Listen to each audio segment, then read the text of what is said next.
So this is my dream Jeep build, and I just want the best stuff for it, and within reason, I'm not really worried about the cost.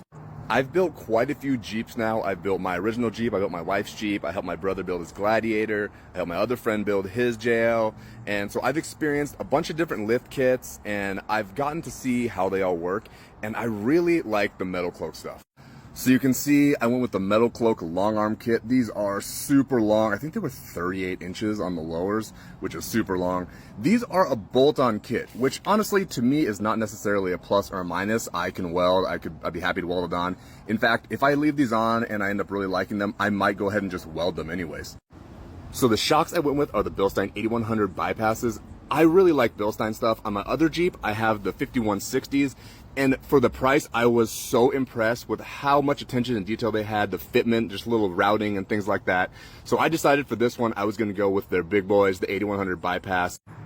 So these are true bypass shocks, which means they have position sensitive damping. What that means is in the ride height area, you can set the compression and the rebound so you get a nice comfortable ride. But once it gets up there in the travel, the compression gets a lot harder. And that means you don't necessarily need a hydraulic bump stop because it does a lot of that on its own.